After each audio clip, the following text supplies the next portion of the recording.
Welcome to On the Beat, where we bring you a different Buffalo Bills beat reporter every week, exclusively on the Overreaction Sports Network.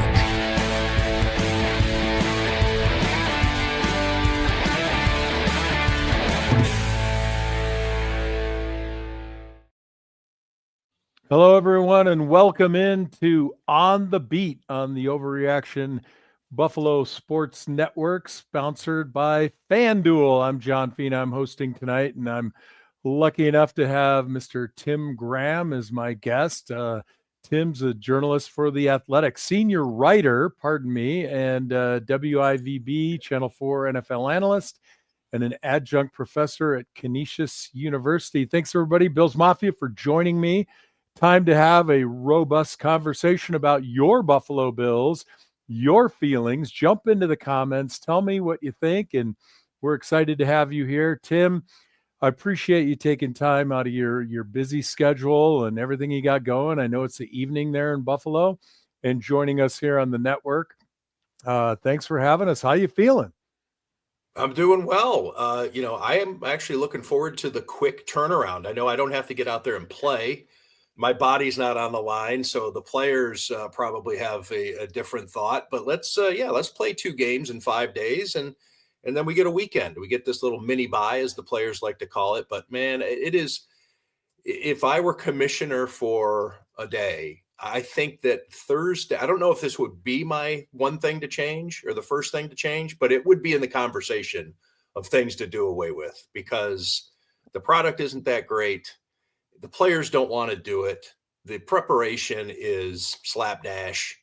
I don't know. I just think over time, it makes for bad football. Yeah, you do occasionally get a good game, and I know that it's good to keep every football in the consciousness of the fans and something to bet on and your fantasy team, and just keeps your wheels constantly in motion in the NFL world. But Thursday games, man. Not a fan. Well, listen, the NFL is a business, right? There's 32 businesses underneath the shield, and they get it. It's all about the dollar. As a former player, and Jerry Ostrowski, who's also a host and participant in our network, would agree with me, and we agree with you. I, for one, beyond just the struggle coming off a Sunday game, getting ready for a Thursday game, the body and all that kind of stuff. Now, as a fan, Tim, I don't think the production value is there. I don't think it's really a quality job that the network does in the game. It just seems a little lackluster, and I don't think it's good for the health of the players.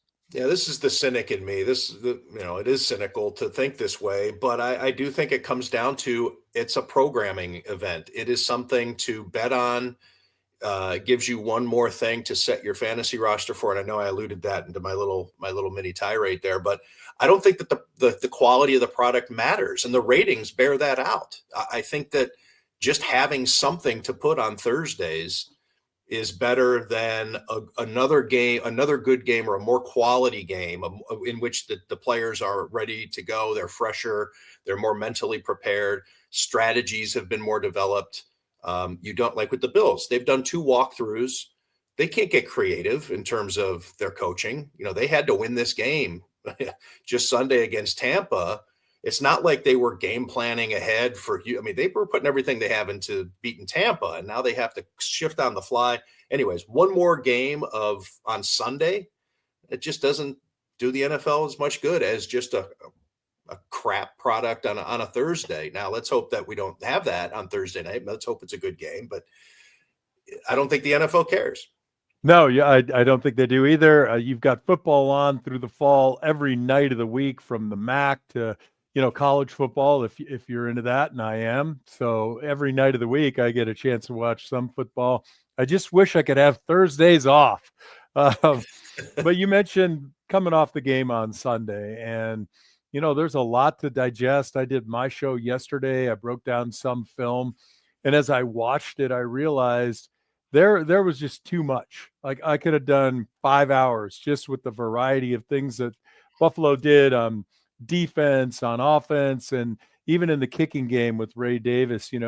For you, what do you think were, kind of like your key takeaways, whether it was performance related or personnel related for that victory over Tampa Bay. You know, you raise a great point there about having so much to digest, and us in the media. I don't know if you consider yourself in the media anymore. Or you want to denigrate yourself as I think former player is a little more regal than than media member. But yeah, it kind of shortchanges us here in the content business of we had a lot to talk about off of Sunday, and we don't really get to because we have to flip the script and get to Houston a little quicker. We can't stretch our legs out a little bit and talk about all the craziness that happened in that game for good or for bad. You know, a couple of things stand out. I think that the Keon Coleman story is fascinating. I know that in the grand scheme, it doesn't necessarily matter in terms of the win because not having him out there, the offense actually played better without him. Is that a coincidence? I don't know. It's something that we'll monitor on Thursday if he does play. Josh Allen, 6 touchdown performance. You know, I was talking about it with a friend of mine earlier. I mean, is this guy a Hall of Famer already? Because as long as touchdowns are worth 6 points, I know that the game has changed. But when you're talking about, you know, it was 2 or 3 weeks ago, he passed Earl Campbell on the career touchdowns list. He did something. He broke a record he did something that only Otto Graham had done in 1954. He had 3 touchdowns rushing and throwing back in the 54 championship game. Josh Allen has now done it twice to be the first NFL player to ever do that. Something with his rushing touchdowns. He's the only other to have done it. There are Jim Brown, LaDainian Tomlinson, and Marshall Faulk, or something just obscenely ridiculous.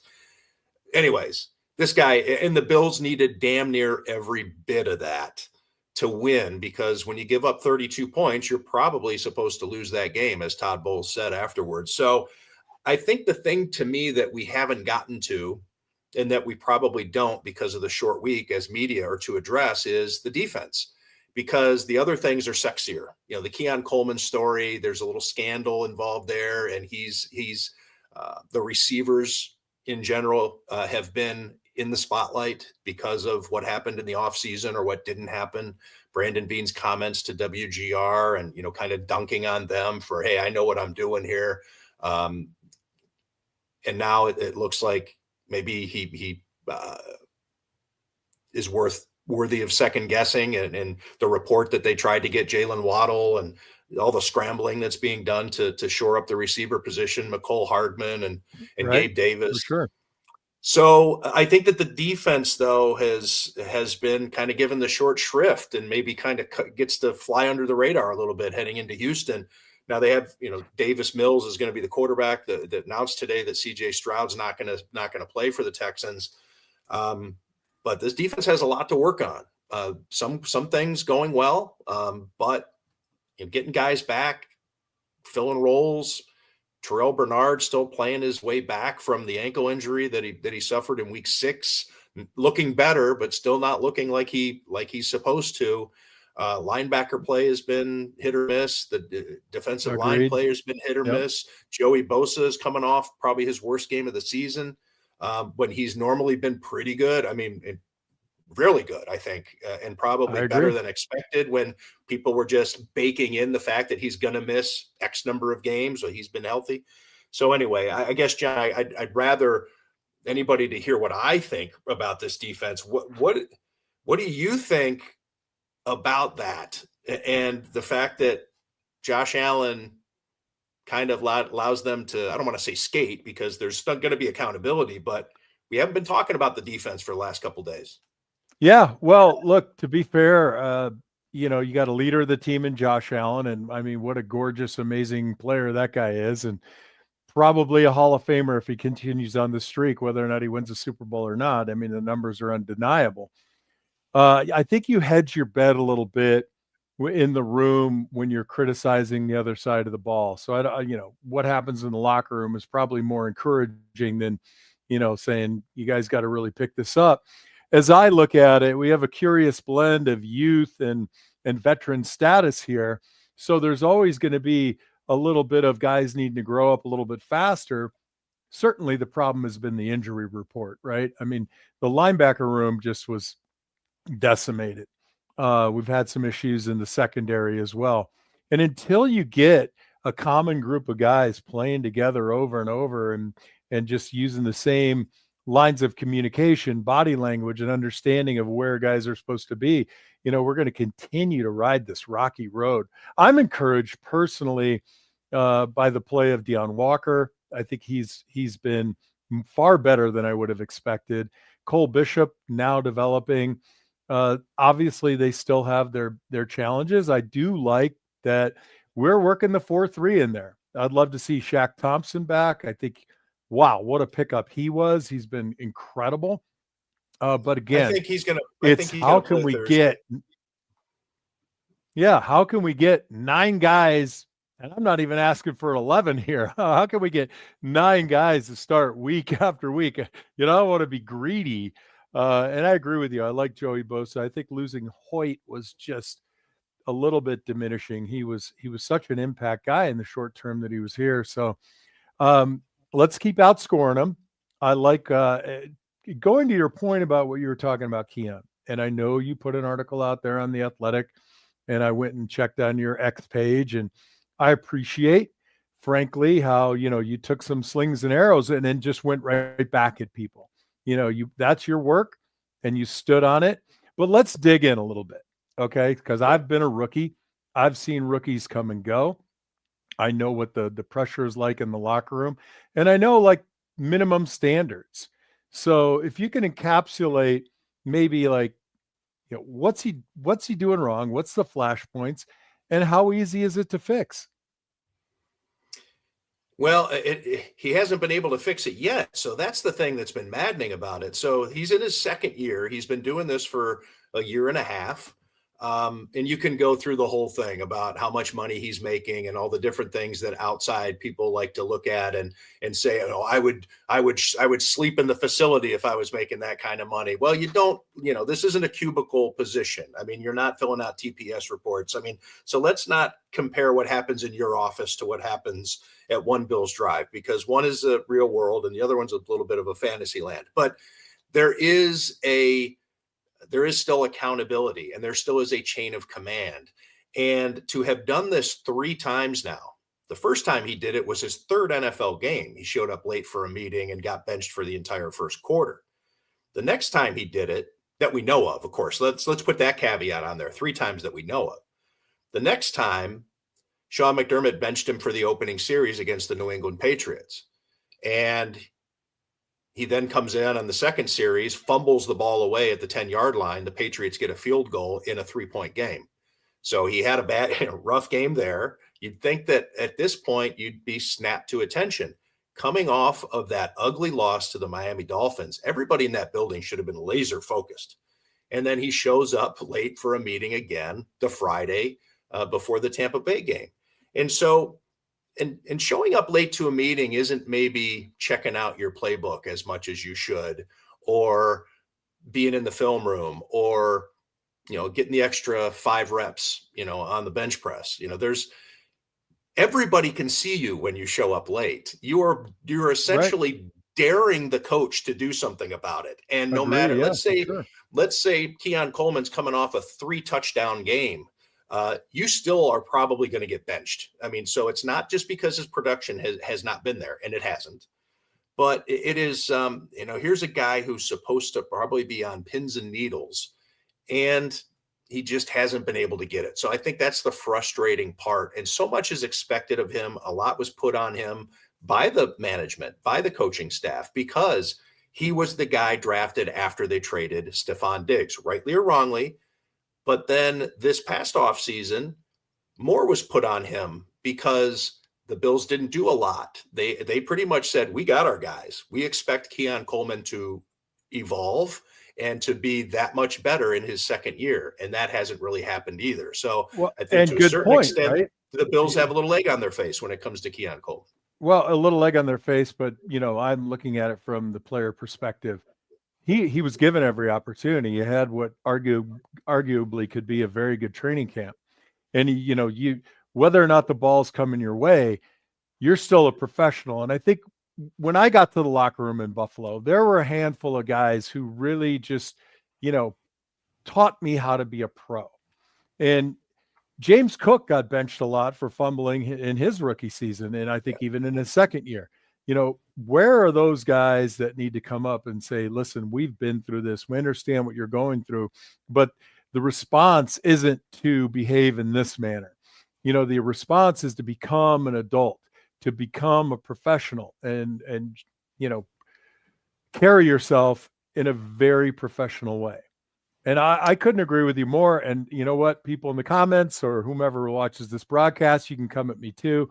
But the minimum standard is get to work on time, get to your meetings on time, grab the rope and pull. And if you want the ball more, give a reason on film to show why the ball should be coming your way. And I don't think he's done either of those things very, very, very, obviously. Yeah, you're right. I agree with you wholeheartedly. And then,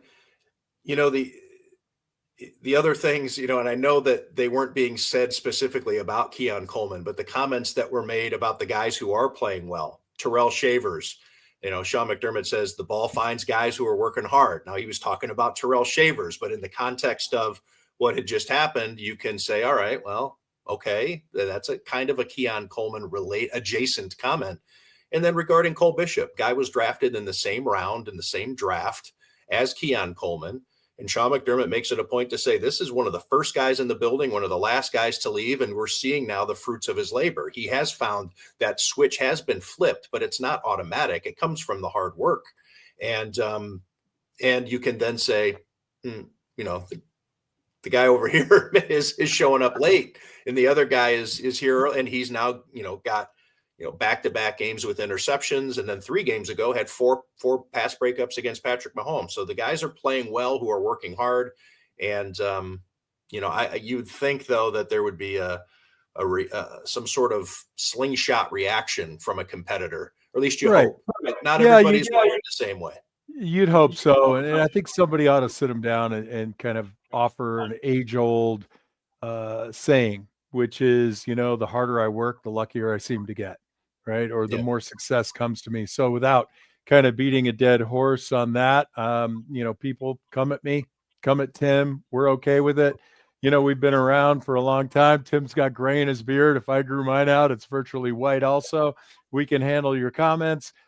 Tim, the FanDuel line on this game, I think, just changed because Davis Mills will be, in fact, the starter. FanDuel is a sponsor of the show, and the line right now is the Buffalo Bills by 5.5 or -5, as they say in the industry. Let's just jump in for a second on that and give me your quick take on how this game's going to run with the new receiver pool.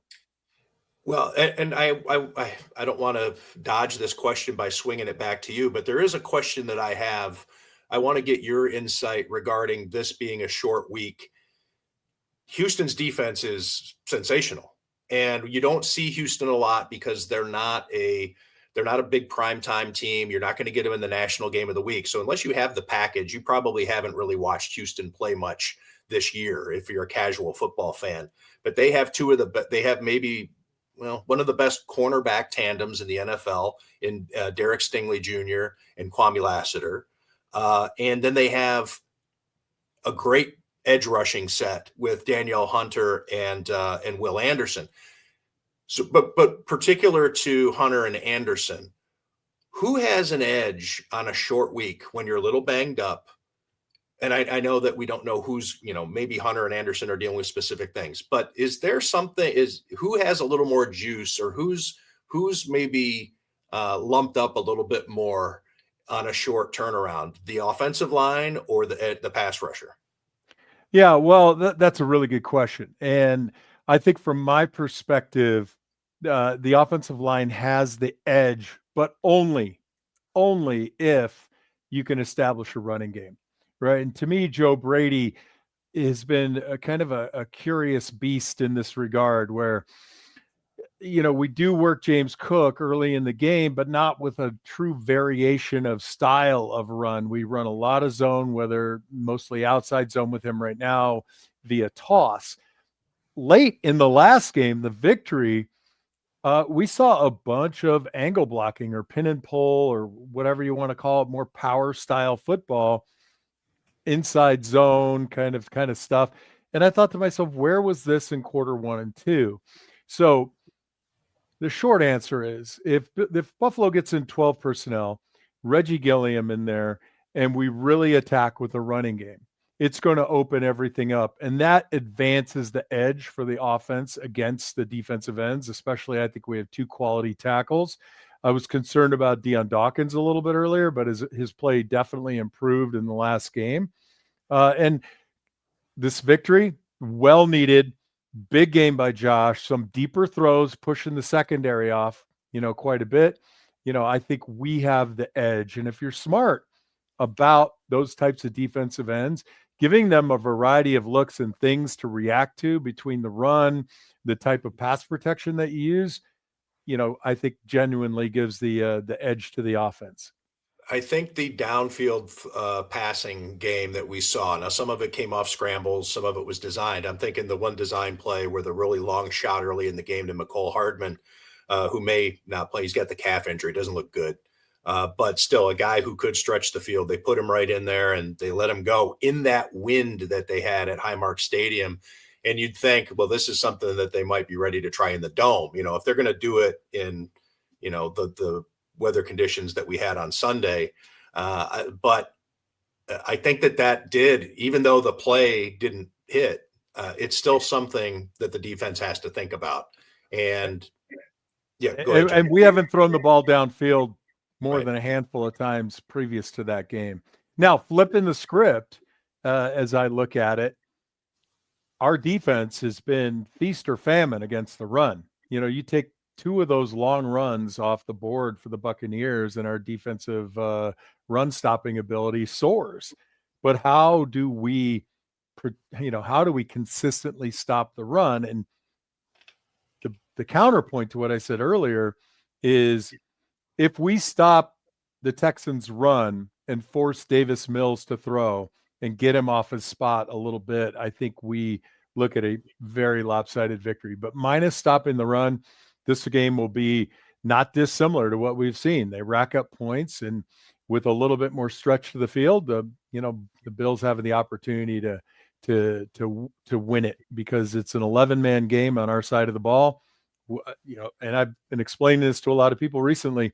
Historically, it was 10 against 11 because quarterbacks weren't really a weapon beyond throwing the ball. But now a guy like Josh Allen, Jalen Hurts, these Jaden Daniels, these types of quarterbacks that effectively run the ball, it's now an 11-on-11 game. I don't think Davis Mills has that same threat. So I think we edge out a little bit just on paper. Yeah, Davis Mills, go ahead and let him try to beat you. I know that, Nico Collins, he's a threat, and they have some things that they can do at the tight end position. But yeah, if the Bills can load up. Now, here's the thing. I mean, they've been a little feeble in that regard. Are you loading up too much, making yourself a little too vulnerable? Are you going to now trust Jordan Poyer and Cole Bishop to hold down the fort? Jordan Poyer, obviously, his impact has been discussed quite a bit regarding Cole Bishop and his development, especially when you lose Rapp and you lose Hamlin, and then Bishop's kind of naked back there. They had to go get Jordan Poyer. Jordan's lost a step. I mean, and you've seen it on a play-to-play basis. It shows up. But overall, he's been, I think, better than Bills fans could have hoped. And then plus the what he's added as a compliment to Cole Bishop has really helped him along. Very good point.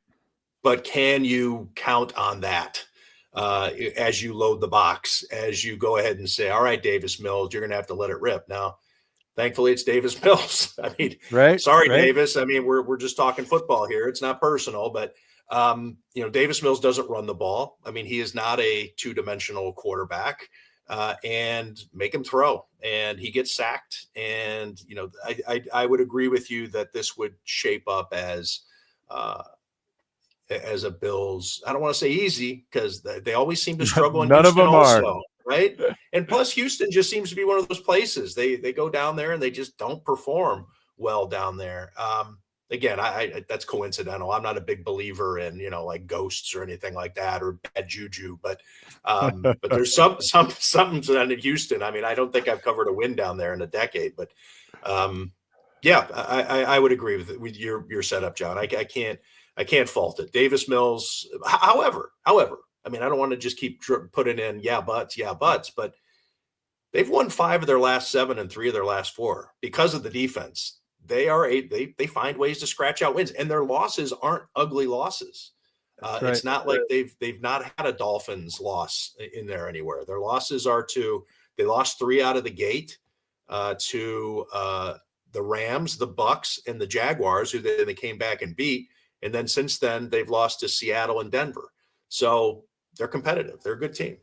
Yes, sir. And you're listening to On the Beat on the Overreaction Sports Network. I'm John Fina, and I've got Tim Graham with me, senior writer for The Athletic, WIVB Channel 4 NFL analyst and adjunct professor at Canisius College.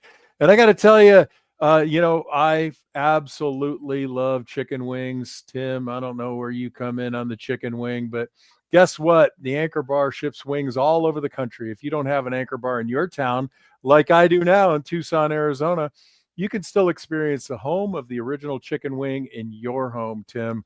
Order online to have your wings shipped for game days, parties, or to shoot any occasion. Anchor Bar original chicken wings make great gifts. Go to anchorbar.com to order today. Enjoy making buffalo wings at home. Buy Anchor Bar wing sauce from the taste of the original. Anchor Bar chicken wing sauce is available in 5 delicious flavors. Simply pour over cooked wings and serve. Anchor Bar wing sauce is a blend of ingredients that coats your homemade wing with amazing flavor. Serve them with blue cheese, damn it, and celery for the original chicken wing tradition. Thank you, original Anchor Bar. Tim, I got an Anchor Bar in Tucson, Arizona. My daughter Stella works there. It's fantastic. What are you a ranch guy or are you a blue cheese guy? Well, blue cheese personally. Or are you a vegetarian? I don't want to cast no. Blue cheese personally, and I have an Anchor Bar just down the road, just down Millersport Highway. So here in the North Towns, we have ours. I love it. I will say this though about the blue cheese ranch debate. I don't care. I mean, people seem to get really upset about ranch. Like, look, man, do you ever see or go to the Wing Fest and see the different things that are put on wings? It seems like, why is it okay to put any sauce in the wing, chocolate sauce, whatever it is, but you can only dip it in one thing. You can put it in, it can come out of the fryer with anything on it. I agree with you. And it's acceptable, but you're only allowed to dip it in one. I agree with you. I'm a blue cheese guy, but I certainly, I won't cast aspersions to those who use ranch. We're getting down to the wire here. I wanted to ask you real quickly. Nothing frustrates me more than seeing, kind of like a disjointed play calling. We had those 2 sort of X sweeps that got fumbled or, in very strange moments of the game. I think that Joe Brady is kind of lacking in some instinctive play calling. I think that when I'm looking at the screen going, this should really be play action here off of recent runs. We get 5-man protection and drop back. Do you think Brady do you think he just kind of like tried to create an offense that wouldn't break but didn't take chances? Do you think he corralled Josh Allen a little bit? And because of all that, do you think there's a little skepticism in the building about Joe Brady coming back? What's your take there? I don't want to dare to say what's happening in the building about that because, we're only in there for a little bit. I mean, that. And, there's so much that goes on. We only get to see just a sliver of the surface. We only get to see the first few minutes of practice. We don't get to go in the meeting rooms, obviously. We don't have key cards that just let us go walking around. And I think some listeners, viewers, readers, they think that we have, we can just walk into Sean's office and, point our finger at him and ask some questions. But I do think that Joe Brady's coaching himself out of the conversation of a lot of these coaching jobs. he was, whether you believe in the different lines that come out, the betting lines, the odds, people were talking about him as he was the favorite for the LSU job, the New York Giants job. Now he's not mentioned much for jobs. And now maybe that changes. It's a week to week league and 44 points on the board, and the Bills get hot, maybe. But, the Bills were supposed to be the safest bet to win a division this year, and now they're chasing the Patriots by quite a distance. And it looks like they won't be, as it stands now, they won't have a home playoff game potentially. Right. So, yeah, I think it's like you say, it's more formulaic than it is rhythmic. And I don't really know how to put it into words, but as I'm watching the plays, they don't, as you use the word flow, I think, it seems as though, and you can kind of forecast, who by the personnel that's out there. James Cook's on the field. James Cook's probably getting the ball. Dalton Kincaid's on the field. They're passing it. There's a lot of keys to this that are, that a defensive coordinator obviously is able to pick up on as to making them pretty predictable. But then in those moments, those gotta have it moments, like you say, it does seem disjointed. I'd also like to say, on the other side of the ball, the defense looks disjointed at times too. And I don't know if you can really tell by watching on television, but I can't tell you the number of times in the last 3 or 4 games where they are late breaking the huddle on defense, which is kind of strange to me. I've seen it, and it does show up on the broadcast. And, I was there for even the Saints game. I was there for the Chiefs game, and I saw it on numerous occasions where, there's a lot of pointing and shuffling, and guys are running out a little bit too late for my taste to get their alignment. I think it's one thing to be running across the formation or something like that, but they're actually huddled, and then they, the offense is at the line. And if they wanted to get aggressive or had game planned against this or seen this on film, they could probably, take advantage with a quick shot or a quick snap or something. I don't know. Yeah, no, I certainly agree with you. Preparation is 99% showing up, obviously, and executing. It might be a little bit flipped in football, but going back to the Keon Coleman thing, right? You've had the opportunity. It's all laid out. There's another 70 guys in the building that make it to the meeting on time. Do all the small stuff, right? Be excellent at the small stuff. Again, Tim, really appreciate your insight. I don't get many chances to talk to guys who've been around a long time and can, get that peek into the locker room and the players. My final question to you, genuinely, who's the guy in the locker room that you feel like you can always go and maybe not get a quick interview question or at least, someone who's just congenial and somebody you really just enjoy as a person? David Edwards is sensational, and he's thoughtful, and he's generous with his time. It's like a lot of guys when it comes to the media, and I don't blame them. I wouldn't have time for me either. And I've always viewed it when you're walking into that locker room, like you're walking into somebody's living room. I mean, this is where these guys live. And I know maybe the trainer's room is more sacrosanct, or, there are different rooms off the locker room that are probably a little, more secluded and walled off. But I still always view it as like, I'm intruding here. I'm not owed anything. I'm not entitled. And I think a lot of reporters do, like, hey, they just stick the microphone in there and just start asking questions. But so I've always kind of taken hey man, like I'm a little more passive when it comes to that. Yeah, I overload the respect. But That's awesome. but I still get a lot of, they're doing me a favor. David Edwards is like, I'm doing him the favor to talk to him. He loves to share his thoughts, and he feels honored to be asked his opinion on things. And there's one particular, it's not every offensive lineman, but it is common among offensive linemen. Yeah, that's a whole nother show. Vic Carucci could tell you some stories that might not be flattering about me. We could talk about the offensive line play at some point. Tim, it was great having you. I'm going to cut you loose here. Do us all a favor. Tell all the people who are downloading this and listening to it live where they can find your content, who you are, and why you're so damn good. Well, the last part I don't agree with. I think there's a flawed question, but you can see my work at The Athletic. Follow me on Twitter or Blue Sky or Instagram. It's all the same, at by Tim Graham, like my byline. And then check out my podcast, Tim Graham and Friends. My co-host Jonah Bronstein and I are on once a week and talking about, we do Sabres, we do Bills, we do a lot of the local college sports scene. And you can get that on YouTube or whatever your podcast platform of choice is. Fantastic. Tim Graham, good stuff. This is the Overreaction Buffalo Sports Network.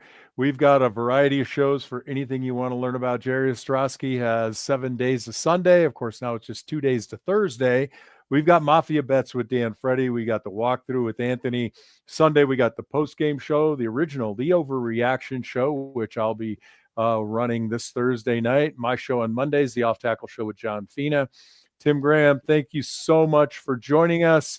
We're going to have you back. I just love this conversation, if you're willing, of course. But no, thank you, John. Anytime. I enjoy this. Awesome. Well, it's been great spending some time with you. And for me, for everybody, for Jerry, for Joe, for Tim Graham, you might not do it, but we always end our show with a Go Bills. Go Bills. Woo, we got it.